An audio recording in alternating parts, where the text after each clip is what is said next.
you're in business. Okay. Hi there, ladies and gentlemen. It's amazing to be talking to you from the other side of the world. I did wonder if I had to turn my slides upside down so that you could read them. I'm not sure, but hopefully everything's fine. I know, I'm not sure if it was Albert Einstein or Winston Churchill. Different people say it's a different person who made this quote, but he said, if you want me to speak for an hour, I'll come and see you straight away. But if you want me to speak for half an hour, it will take me a week to prepare. I usually do slightly longer presentations, and I'm going to try and fit in all of the 143 slides I prepared in the next 40 minutes. So we're going to rush through, but I think we can make it. And if we have the questions at the end, I'm going to put my email address up as well, so that if you do have a question and we don't get to fit it in, you'll still have a chance to ask. And of course, I'm going to try and speak as clearly as I can, but I'm going to speak fairly quickly as well as I go through. I'm not going to labor the point about who I am, because I usually tell all kinds of stories about why family history is exciting and why I love family history. And I think at the moment, the most important thing is helping you to make your own stories, using things like Findmypast to tell those stories, and then you can tell that story instead. I'm based in Dundee in Scotland. I have a master's in genealogical studies, and I'm a qualified adult teacher. You can find me on Twitter as well, but you'll see that at the end as well. Straight away, I'm going to say, why Findmypast? What is it? I'm sure you might have heard of Findmypast. I think you can use it in the libraries. It's a British genealogy website. You might have told by my accent, but it's got a reach all over the world. We have subscribers all over the place. We specialize because of our location in British and Irish records, lots and lots of unique collections with lots and lots of original images that you can't find anywhere else. And then when you do use other websites for certain records, maybe censuses, parish records, we're another place to look. Not every transcription is perfect. Another chance someone else has transcribed it, you might find the record that's missing might just be lying beneath the surface. And that also means there are different ways to search as well. So I'm going to start by going through some of those. If you go to the homepage of Findmypast, you'll see a search box, which will let you search any of the, almost all of the 12 billion or so records that we have. Huge collection. Type in your name, a location, a year. Really, really simple, nice and easy. I start with typing in my surname, Clelland. And the great thing that you might have noticed is that on the button to click search, it's changed from saying search to a number. I see already that there are 30,247 Clellands in the United Kingdom. So I can know how many results I'm looking at before I've even clicked search, so I know if I'm too broad or maybe too specific. I'm going to add in a first name. So I see there's now 3,240 of these. I'm going to put in an exact date of a year of birth, 1903, with no leeway. So now I'm down to 674. I can start typing a location, and we have this type ahead for location, and we can select one of these places. That's really interesting and useful, and I'll show you why shortly. So when I select, say, Cheshire, I see now that there are only 21 results. That's much more manageable. So I say, okay, that's what I want to look at. When I go through, I see my 21. I can see them on the right-hand side, and I can still keep changing what I'm looking at on the left. So I can start to maybe amend things and see if I have other records lying just under the surface and play with the number of results I have to look at. So I've extended the year range a little bit. I've extended it, give or take 5 years. When we're looking maybe at early censuses, the 1841 census rounds ages down for everyone over 15 to the nearest 5. And then there are other reasons why perhaps people may have forgotten their age or maybe massaged it one way or another for whatever reason. This might mean I might find new records. And I see now there are 25 results. I can then filter on the left-hand side as well, a little bit lower down. I see the categories that these results are in, and I see in brackets how many results are in each category. So I'm more interested in maybe that birth, marriage, and death record section. There's 6 of those. I'll get back to that.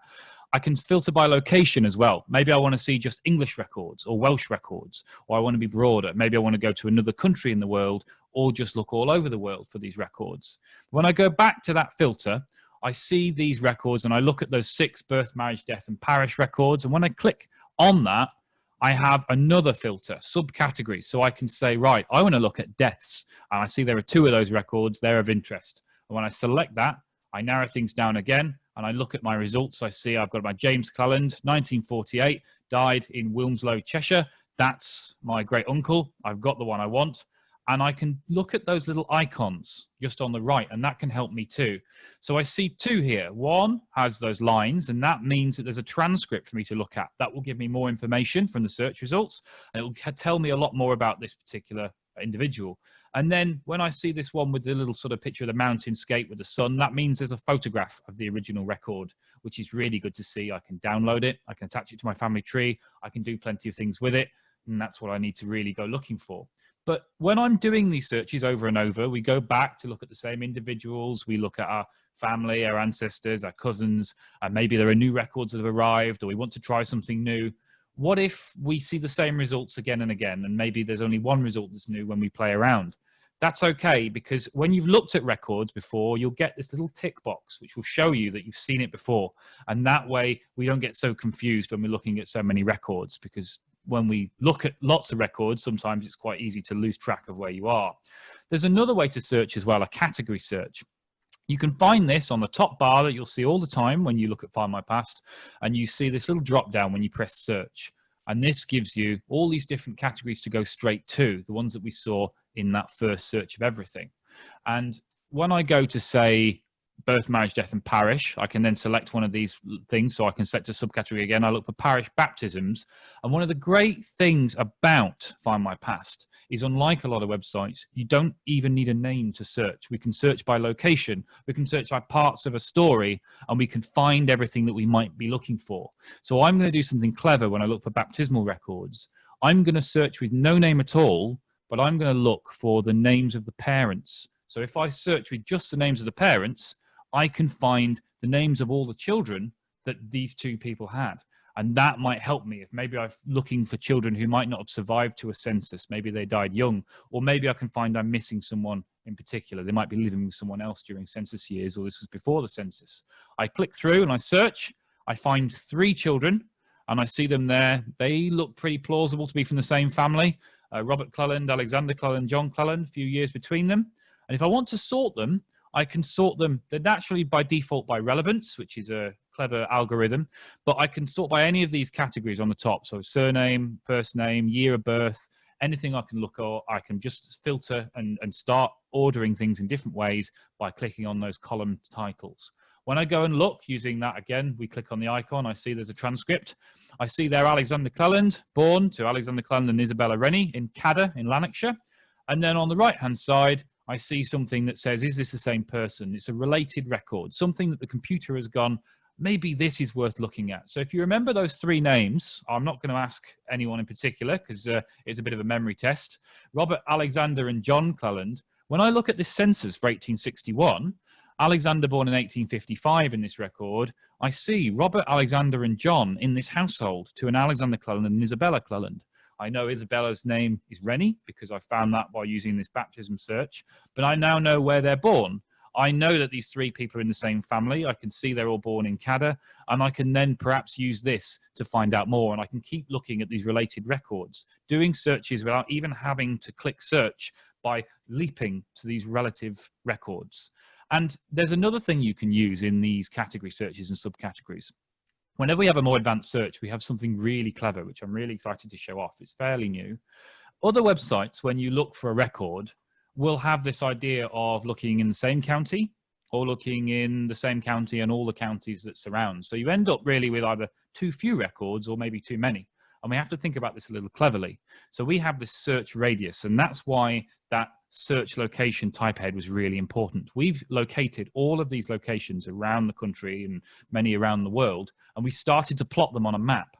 And this matters because our ancestors really didn't pay many attention to borders and boundaries. I think the only border that I know of that's really vigorously policed is between Lancashire and Yorkshire. I think there's been a rivalry going around for a few centuries that no one will forget. But even from experience, it's particularly frustrating when we look at national lines. I don't know if any of you have ancestors that live on the border between England and Wales or England and Scotland, and people don't really pay attention. They will just go wherever they fancy. They'll cross a mile border without even blinking, and then our records are in a completely different place. Our ancestors often moved around. There's this idea that people stayed in this one parish for their whole life. And in the 1700s, almost half of the people in Britain didn't die in the parish they were born in. A lot of farm labourers that we see in censuses were taken just at about spring usually. So we may find them just after they've moved. We may find them just at one particular snapshot in time, and we won't see where they've been for the rest of the year. And so we might find them in other records nearby. So this radius of about 20 miles or less is really important. And I'm going to use a location as an example. You've probably never heard of this town. It's called Staley Bridge. It's somewhere I went to school, and I promise you it's not as depressing as the photograph looks like, but only marginally. So here's a map. You see the color difference here. So the place I'm looking at here, I'm going to highlight with a little red box. That's Staley Bridge. It's in Lancashire. So everywhere in Lancashire is in blue. Yellow is Cheshire. That's another county completely. And I'm now going to mark on every church in the area. So I'm going to color them 1, 2, and 3 as well. And we're going to play a little sort of game, a little challenge. I'm going to mark out locations where my ancestors may have lived, and then we can think about which church they may have attended. So I'm still in Staley Bridge here. I live here, and I'm practically opposite church number 2, which is the Staley Bridge Parish Church. I'll go there. My records will be there. Everything will make sense. It'll be nice and neat and easy. But family history is rarely easy. So what if I lived here? I'm still living in Staley Bridge. That's my home. But I'll probably go to church number 1 because it's closer. It's easier to get to. There's no rule saying I have to go to the church from my town. I just have to go to church. So I'm going to a church for another town nearby called Ashton-under-Lyne. Same county, but further away. But what if I lived here? So this is still in Staley Bridge, still in the same town. And I'm living basically within sight of another church. But this church is in a town called Duckinfield. It's the parish church for that area. And it's not only in this other town, it's also in another county. But all of this distance, while we're looking at this, the scale is very small. This is probably around about a mile circle that we're looking at. So in this mile, we've got these different churches, and our ancestors may have even moved churches, depending. And we can then use this radius to see records from different surrounding counties that, again, our ancestors wouldn't have even thought about when they think of these different county boundaries. So it gives us the records we might need when we look at our ancestors' lives. And then, of course, 7 miles away, there's Manchester, which is a larger city, the Industrial Revolution, really important. My ancestors or my family might have traveled there to go to market or to do something. Maybe they, at a big occasion, may have gone to visit something, like perhaps the Queen came to visit or something like that. There's other things I might want to look at. And again, this helps me when I can see this on a radius rather than looking at this by county and be very, very exact. And our ancestors, I think, like ourselves, in essence, if they could avoid doing something, then they usually did. They were probably about as lazy as we are. And when we look at these 3 maps, these 3 churches on a map here, one reason why I always recommend people look at maps, and particularly relief maps and maps that show you more about the geography of a country and the different details, is we see things like the yellow church that we're looking at is at the top of a very, very large hill. So if I lived where the red square is, the red cross, although the yellow church looks closer, that's a lot of effort to go to the top of that hill. Whereas if I go to the blue church, it might be further away, but it's a nice, neat walk. I can just walk down the road and come back. It'll probably take me half as long. So I'm probably going to go to the blue church, even though the yellow is closer. So again, we have to think about what our ancestors may have done. And with this radius, this can really, really help. It's a really unique extra way of searching. And the third way of searching now is the A to Z of record sets. It's my favorite, and it's the way I always recommend people go and look at records. When we're looking at these category searches, you'll always find in the top right corner a little box that says A to Z of record sets. That'll get you there. And then also, when we look at that drop down, I showed you where we can search by category. We have another thing there that says A to Z of record sets, and that takes you to a glossary. And this is where we really shine. There are thousands of collections, and I know it's relatively early for you, or quite late for me, but we'd be finished at some point on Sunday night, your time, if I tried to list out all the ones we could look at. So this is the place to really interrogate. So you can't break this, touch wood. Really hit it with everything you can. Type in types of records, census, wills, probate, locations, whether they be towns, counties, countries. Records can be divided in a number of different ways, and we can start looking for these divisions using this glossary. At the bottom, I see this little list of numbers. I can go page by page through this. I can look at all of the thousands of record sets if I want to, but it's much easier if I start to filter or I start to type things in. And so I can filter again by location on the left. Perhaps I want to look for records in a particular country. And then here is my big search place. So I'm going to type in census in here, and it will show me all these different census records. You'll probably recognize the core ones, 1841 to 1911, etc.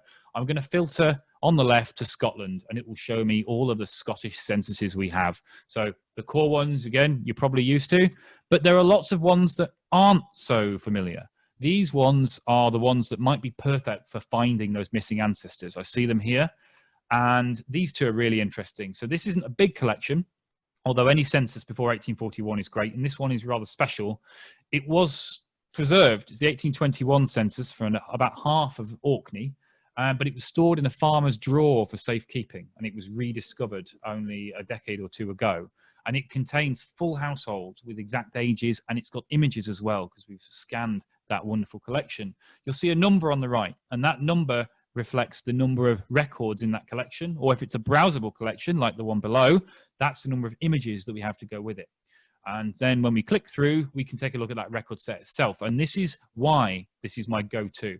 So first of all, I can search on everything that we've indexed. So this can be really useful. We tend to hide anything that isn't used in every record because people tend to fill in everything we know, and computers aren't really that clever. They can't work out that we only mean a birth location here for record sets that don't have a birth location. It will just come back with a 0. So it leads to missing matches. So before you can go broad or detailed, you have to understand, what we have to put in. But here, knock yourself out, enjoy yourself, everything you can think of, put it in, and you can really interrogate these record sets. And for some of the bigger record sets, that gives you a lot to play with. So this is the 1939 register. It's a surrogate census at the start of World War II for England and Wales.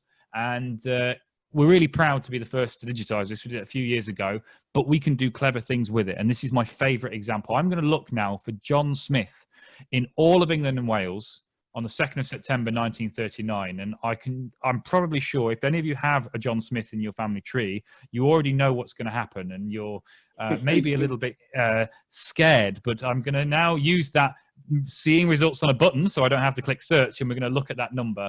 I bet you've got a number in your mind. 34,019 results. So that's going to take quite some time to look through. But if I go back to those individual filters that I can use in these different search fields, I'm going to look for all the John Smiths born on the 16th of January, 1864. That is going to narrow things down. Maybe this is my grandfather. Maybe I know their birthday. They might have a common name, but I have that bit of extra information. And when I search, there's only one result. I've gone from 30,000 results down to 1 with that extra bit of information using these extra filters. For some things like this, and census substitutes like 1841 to 1911 or the 1939 register, you'll find this at the top as well, where we can search not only for people, we can search for addresses. If someone goes missing on a census, look for the house they were in at a different census. Is it the same family? Is it a new one? These can really help to give you a better idea if the person that you're looking for has left the area, or if they haven't. Census records are a bit of a snapshot of life. They show you life at that exact individual moment, that's all. So knowing who is home gives you a picture if you need to diversify the ancestor hunt or if you're still on the right track. And then I'm going to let you in a little bit of a secret as well, that although I talk about record sets on Findmypast all the time, of the thousands, I don't know all of them at all. But that's okay, because when I find a result and I see what collection it's in, I go to these record sets in the A to Z and I read the information below the search fields. This tells me things that I need to know about the record set. It tells me what I should be finding inside it. It tells me things that I might have to understand, like perhaps some contextual information about codes that need to be deciphered, or why certain things are as they are in records that I might not understand because they're very unique to that record set. So that's a great way of getting a grasp of the record sets without having to have experience of the record set itself. And then I'll see some more context. In this case, I learn about the date the census took place, why this one's different, a bit more about the geography of the area that's in question. Sometimes it will tell me if areas are missing and why they're missing. And then on the right-hand side, I see other record sets that might be useful to me to carry on with the results that I get from here, or to find out more about the same people I'm looking for and find those connected records. And then I search. So these are the main ways to get information in Findmypast. There's lots of different exciting ways to explore this huge pool of information. There's billions of records. And I did say that you search all of those, almost all of those records when we look at those different categories. So there's one other thing I want to make you aware of before we take some time to delve into some more records. There's something called optical character recognition, or OCR. This is the other form of records we have to consider. You'll miss out some of the best collections that Findmypast has to offer if you don't look at these individual collections themselves. And it's a way to create indexes of huge quantities of data really efficiently, but it has these limitations. We look at typed text, and a computer will create a transcription, but it's not perfect. It's not like a human, but it means we can do so much more quickly. We'll talk about newspapers shortly, and you'll see that's even more. But if we had to use individuals to do that, we'd never get to the huge numbers that we have online. But it has these limitations because a computer doesn't understand the difference between certain surnames and names, so it can't really tell. So if you're looking for, say, Robert Bush, in a transcribed record, we know this is the surname, this is the first name. In this, it might find a Robert on Bush Street, for example. So it's not yet clever enough to understand that difference. So to stop your information, your search is being flooded by this kind of thing and not quite getting the right results, we keep them in their own pots, we keep them separately. And so it has a bit more of a free-flowing way of searching, and there are some big collections, but you'll have to go to them individually on that record A to Z. So that's another reason to go and look in there. And some of the greatest collections that I can point out that are part of this kind of method of searching are, first of all, a huge collection of trade and postal directories and almanacs. The collections to point to, I would say, are the Britain directories and almanacs and the Scotland post office directories. They're huge national collections. They start in the 1700s and they go all the way up to the 1950s, 60s, sometimes even later. When you've got a census, you need to go before or after or even in between. What better way than to find them on these records? They give you contextual information. So they tell you about a town. They give you a description about the local area, inhabitants, the description of things you might need to know, the local churches, the dominant trades. If your ancestors leave somewhere, look for these books after they leave, and maybe they'll give you more information on trades that might have risen, fallen, been replaced. It might give you some more context.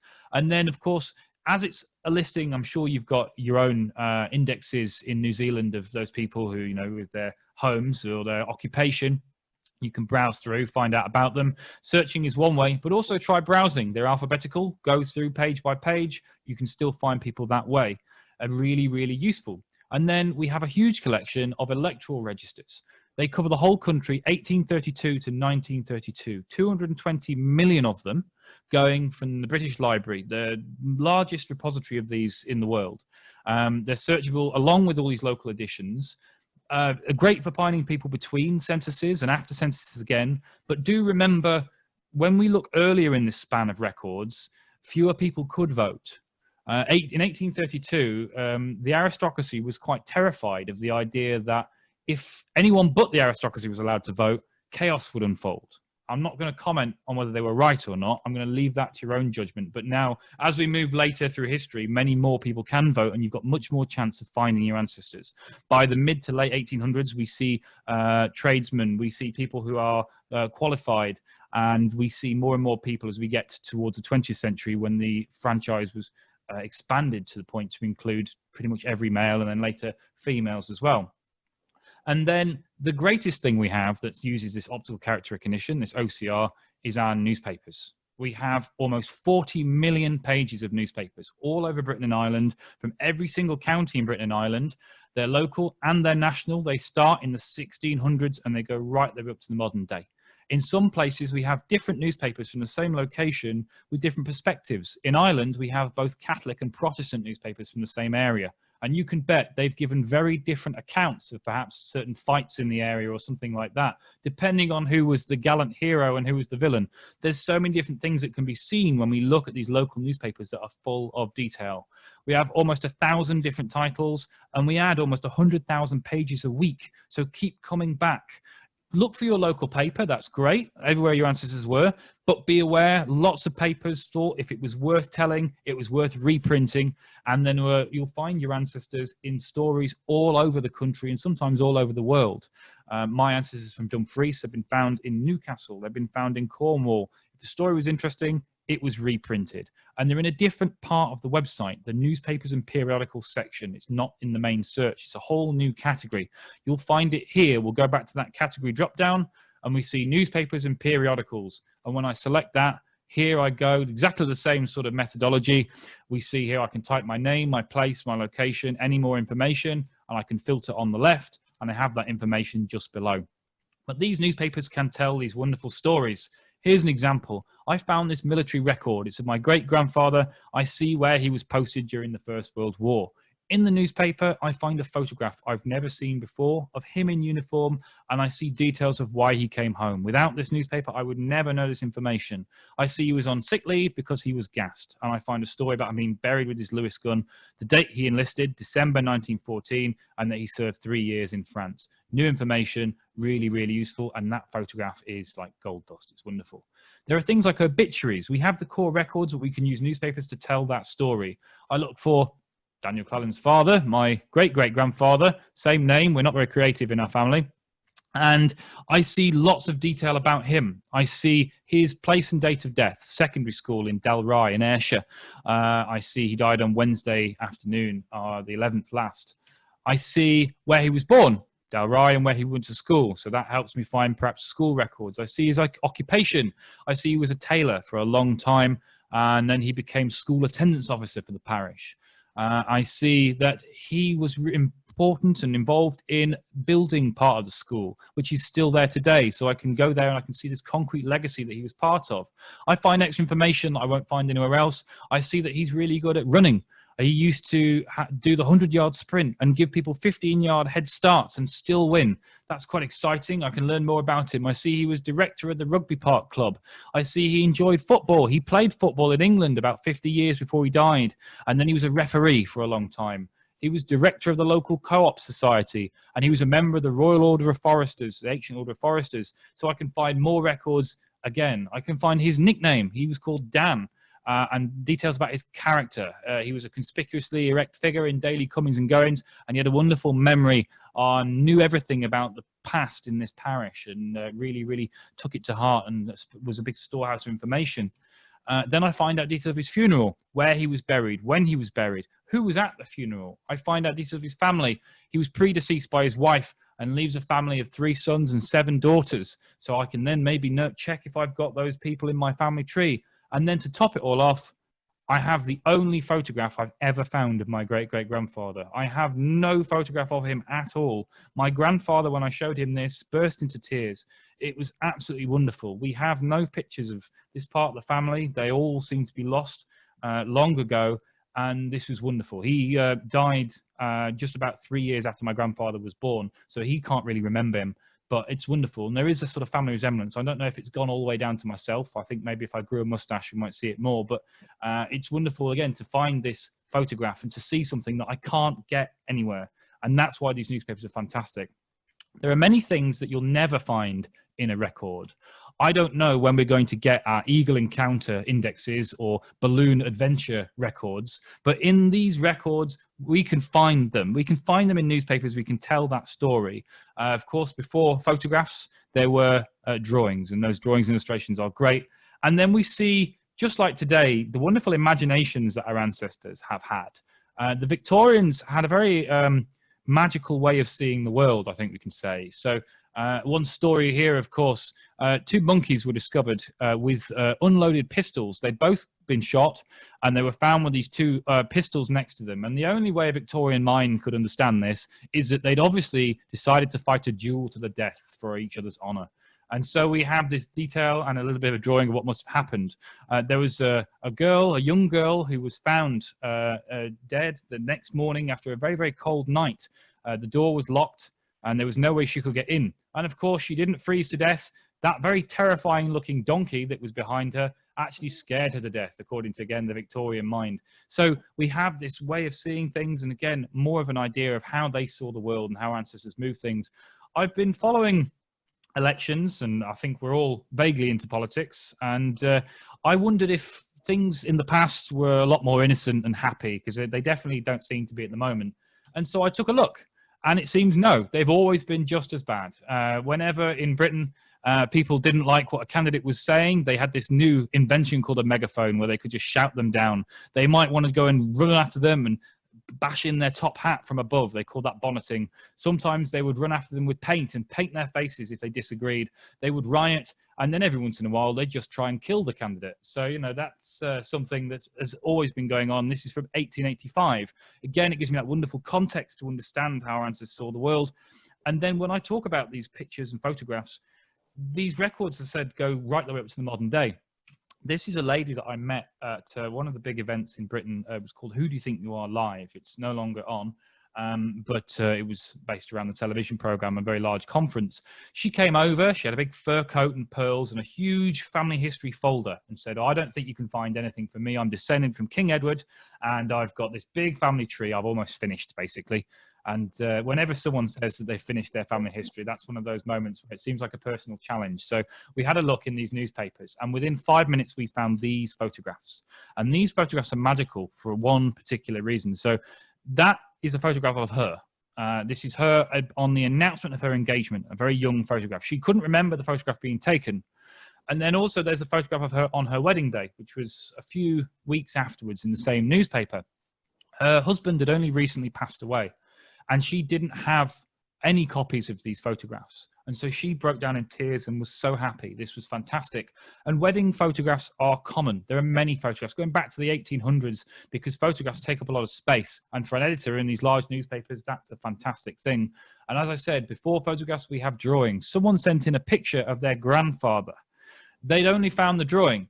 But if we hadn't got the photograph, that's not a bad likeness. So that's quite good if we only have this for our family tree. He won an angling championship in Loch Leven.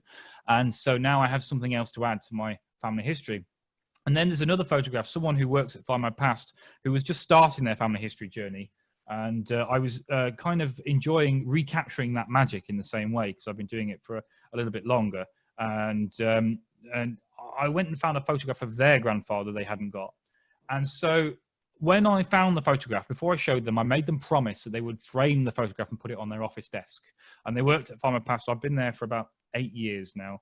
And they worked for about 5 years at Findmypast. And in that whole time, it was never on their desk. And I'm going to ask you perhaps maybe to think why. But her grandfather is the person on the left. So he was acting in the Pirates of Penzance at the time that this photograph was taken. So we have, again, this wonderful bit of life, this patchwork that is our own ancestors played out in front of us. It's a wonderful thing to see. I just kept imagining the wonderful questions that would come up when someone comes to the desk and say, who's that? Why have you got a pirate on your desk? I say, oh, it's my granddad. So was he a pirate? No, he wasn't a pirate. Let's not get into it. And it would just carry on every day. And that's what I really got excited by. I never got to live that dream. There are so many more records I can talk about in the minutes that I have left. Last year, we published over 300 record sets. We're the only website that releases new records every single week. So it's worth coming back and looking over and over. Even if you're not a subscriber, next week might be your week. They're not just the big records, but lots of smaller, exciting records that can help to tell those stories. That's what we're excited about. Lots of unique records that really set us apart as that home of Britain and Ireland. You've probably all used Parish Records. I don't need to tell you exactly what they are, and especially because I'm conscious of time. We've seen some new ways to interrogate those records, but I'm going to highlight our massive strength in Parish Records. Don't they look beautiful? When we scan them in full color. These are in vellum or calf skin. You can see every little mark, every little stroke of ink from someone who stood in front of your ancestors, going back as far as 1538. The bare bones of our family history research. Findmypast has the largest collection of these online, and it's growing all the time. Only yesterday, we added records from Hampshire. It keeps getting bigger. Some huge collections on the way I can't quite talk about, but definitely the space to watch. And they contain much more than names and dates. Again, they contain stories. Parish records were standardized in 1812 for England and Wales. They had more detail then, but there are lots of early exceptions. You can find occupation, place of residence, age, and sometimes a lot more. This is one of my favorite examples. This is John Housden, a widower, a young gape-mouthed lazy fellow, and Hannah Matthews, an old toothless wriggling hag, both of Faversham, trammelled by licence, 1744. I'm not sure how happy I would be if I found this as my ancestor's marriage, but again, it's something fantastic to add to the family tree. And then, of course, we see again how our ancestors saw the world. This particular record says, "Behold, a peculiar marriage. Daniel Broadbent, aged 23, and Martha Cheetham, aged 83. So I say good on Martha, hurrah. They were married by license, which means there was some money involved. So I won't want to tell a story without knowing the whole story, but I think maybe one might be starting to appear. Daniel Broadbent could sign his own name. Martha Cheetham left a mark. We can see that ourselves. Isn't that wonderful? Try and use that A to Z of records, search by county, look for the category search, look by location, and find lots of these wonderful, wonderful records. There is a substantial minority of Catholics in Britain, and there have been for centuries, particularly the Irish migration that came to the mainland over the Victorian era. They took their religion with them. Catholics were persecuted in Britain for centuries after the Reformation, but even so, there was still quite that large minority. And after the Roman Catholic Relief Act of 1829, it made things better. Catholics could hold public office. They could have university degrees from Oxford and Cambridge. They were almost equal in the eyes of the law. Even now, Catholics can't be the monarch and a few other things. But this means we have this big collection of records that up until recently have really not been available online because they're the property of the church and they haven't really been digitized or deposited in different local archives. Dioceses are very large and they're named after the center of their organization. Since 1850, these boundaries have been created and they've changed and split over time. But lots of them are being digitized for the first time by Findmypast. Our Catholic collection is the largest collection of Catholic records online, many of them exclusive. And when you're looking for maybe your Irish migrant ancestors, a lot of these records give you parish of origin when we look at these people. So we find them in England. We can't find any parish of origin in census records. We can find it in these church records. We have the largest collection of Scottish Catholic records online. You might have, if you've got Scottish ancestors, used the ones on Scotland's people. We have all of those, but we actually have twice as many because we've kept going and scanned even more. We have over 1 million more worth taking a look at. I'll cover Scotland very briefly shortly. The names are often in Latin. You might need Google Translate to read this, but the search will convert the names from Latin to our English way of looking at it. So we've got Henricus here. If you search for Henry, you'll still find Henricus, etc. So you don't have to worry about that when you're making your search. Here we have a baptism. Here we have a marriage record. And then, of course, there are other records that come with this that the Catholic dioceses have created. One of my favorites is in 1893, the Archbishop of Westminster decided, the Bishop of Westminster decided that he needed to know more about his flock. He just arrived in town and he thought, right, let's see what job I have to do. So he took this census of all of the Catholics in Westminster. So that's lots of Irish migrants, lots of labourers, lots of other people. And he took a lot of detail about their occupations, their ages, if they're under 21, their full names, whether they were married, whether they had mixed marriages, which is between different faiths. And then the greatest section that really I always look at and enjoy is when they look at children. They're very excited and very keen to make sure that children don't get led astray. So these extra categories: does child attend Catholic or non-Catholic day school? Is child faith in danger? Is child in imminent danger of joining the criminal classes? And we see here yes and yes. So this one needs to be looked out for. But that we can see again, we can find our ancestors in these extra records that we won't find anywhere else. We have a huge collection of partnerships going all over the UK with lots and lots of family history societies. These are the people on the ground who know the names and the places better than anyone. You may be a member of some of them from afar. You may be a member locally of family history societies. They transcribe records and we host them. It fills in gaps where lots of records haven't been published, and they're really exciting too. Here, if we take a look at one of these parish records, if we look at the lower one, we see William Abraham, the illegitimate son of Mary Abraham. That might be the end of the road if we looked at this just in a parish record collection. But if we start looking at records provided by the family history societies, they've transcribed these wonderful bastardy cases. So this is someone taking someone to court to accuse someone of being the father, to try and find out if they can be made to pay maintenance for the child.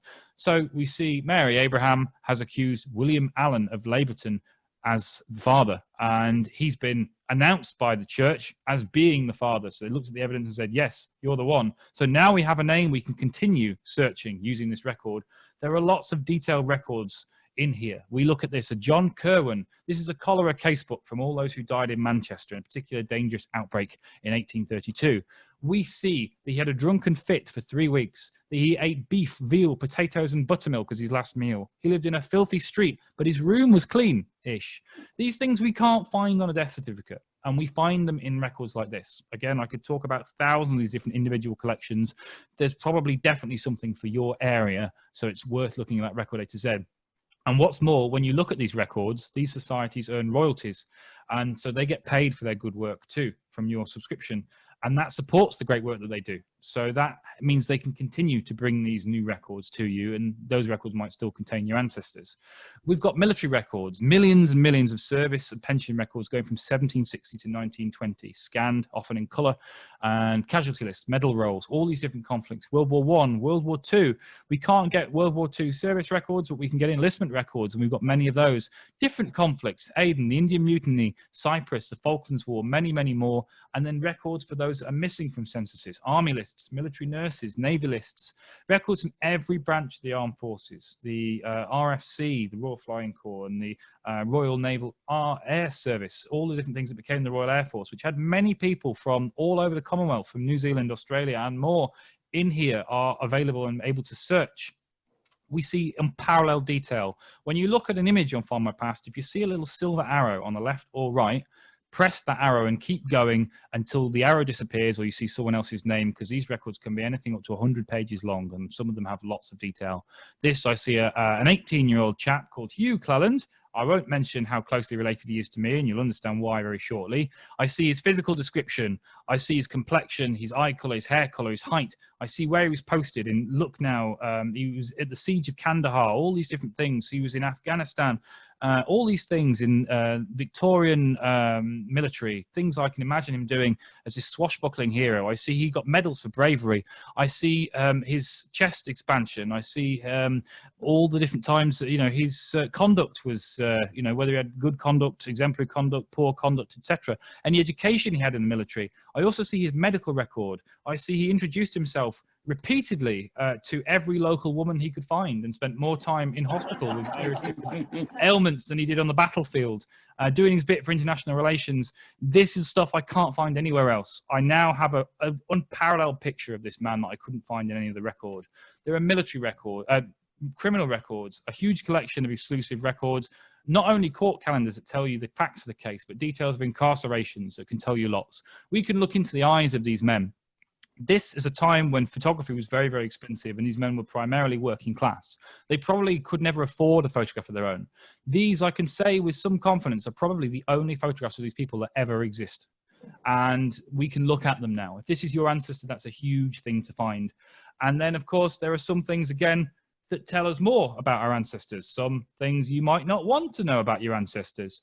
We see here a description of a person, awkward and evil looking, and that was given when someone went into prison and they needed to find this guy again. And then again, go back to newspapers to find out more, because they'll give you much more detail too. There's a huge collection of Scottish records on Findmypast, the fastest growing collection of Scottish records online. Over 10 million records since January, 10 million last year as well. Records from libraries, archives, societies, lots of them exclusive for the first time. We know about Scotland's people. We've talked about them a little bit, and you'll find out more. I think Jan Gow is doing a presentation about those. I don't know if that's today or tomorrow, but we've got a collection to rival them in other ways. We talked about Catholic records, but there are different ways to tell that story. Records that can place your ancestors at defining moments in Scotland's history. Records of the Darien scheme investors. Something, if you haven't heard of, you should really take a look at. It's a gripping story, responsible for the Act of Union between Scotland and England, because it went so badly wrong. We've transcribed records you'll never have seen before from a huge range of partners. Exclusive collections from all over Scotland, from all these different societies, transcribed because many Scottish records aren't online at all, even though I would say, and I'm a little biased, they've got some of the best records in the world. Records from archives, from the lowest to landed, the largest collection of Jacobite records online. If I had a penny for everyone who said their ancestors were at Culloden, I'd be a very rich man, and the battle might have had a very, very different outcome. Records of early testaments, Burgess rolls, electoral records, burials. I could keep going on. I know what the time is. Records of people who had irregular marriages and won't be found in existing collections because they didn't marry in a church. Records who were too poor to afford a burial, so they rented something called a mortcloth at their funeral, or they paid for a bell to be rung instead. it might be the only record of these people's death that you might find. The largest collection of Scottish monumental inscriptions online, many with images of the stones for those who can't get there, especially nowadays, to see them yourselves. I could keep going. A big collection of Irish records, the largest online. A lot of people think that all Irish censuses were destroyed. Not all. There are some survivals. And when we can look at those, there's maybe about a 1 in 6 chance of finding your ancestors, but it's a 1 in 6 chance. It's worth rolling that dice. Look for these survivals and see what you can find. There are dog licenses, a wonderful bit of lateral thinking, because almost everyone in Ireland was a farmer, and almost every Irish farmer had a dog. And not only can we find out the name of someone, we can find out their breed of dog, where they lived, the colour of dog. Some of these even have the name of the dog. We see Lily, we see Speed, we see Pinch, we see Laddie. All these bits of detail we can't find in other records. You might have used Griffith's valuation. We have maps to go with those numbers on the left-hand side. You might not have really applied to anything else before. So you can see not only where your ancestors lived, you can look at them on a map and see exactly who they lived with and who they lived around to get a real feel for their life. And I could keep going. We could spend hours on this. Imperial calendars, muster rolls, militia lists, records of the British in India, and that's the India office, so other places as well, gazetteers, maps, victims of mining disasters, so many more. Our family tree is free to use. We have record hints to give you more information about different people that might be on your family tree from some of these records. Upload your GEDCOM, upload your family tree, and see what appears. There's nothing that means you have to buy a subscription or anything like that. Search with some names, see what comes up. They're all international. It's great to see, and they might give you something you've never seen before. And as I said, there are new records every single week, so keep looking and keep going back. Use those multiple search types, A to Z indexes, search inside that, county, record type, town, many more. Use those different searches to narrow things down. Understand the context of those records with that information below. Start really broad, and then you'll definitely get something that I think will excite you and let you tell that story of your own. I'm going to say thank you for sitting and listening to me as I've exasperatedly get through about in time. I think we might have time for maybe a question or two. I'm going to put my email address there as well as my Twitter account. So if you want to write that email address down, and if you do have a question that we can't get to, then please drop me a line and I'll be happy to answer it for you. And I have to say thank you very much for listening. And if we do have any questions, I'll be happy to answer them. But one thing I do have to do, I'm going to stop sharing my screen. I think that's worked, is I have a whiskey that I've been waiting to sip all the way through that before we have the first question. Right, thank you, Myko. Thank you. Right, we have only a minute, unfortunately, but the people asking questions, you won't be able to hear them. So I'm going to hand the microphone to people asking questions, and then if necessary, relay it. Okay. Questions? Right. He may hear you. Can you hear me? I'll try my best. Right.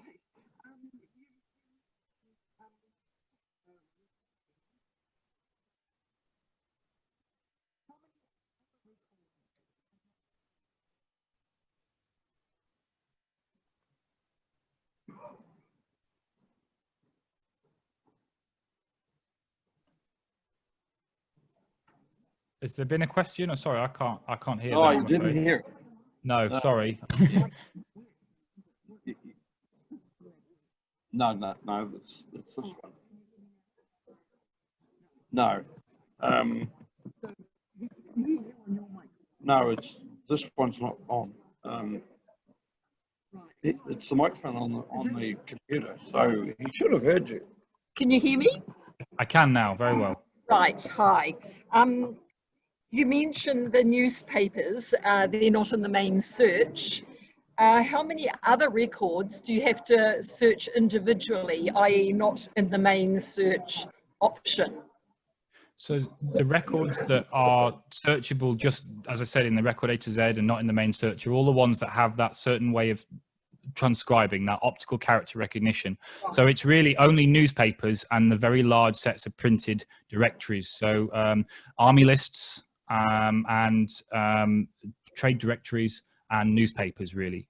If you go to the record A to Z, if there's something in there that may be of interest, I would definitely go in there, because that will then let you search that particular individual record set, even though it may not be in the main search. If you use all the different ways to search, then you're definitely going to get everything. And we're improving and adding more of those records with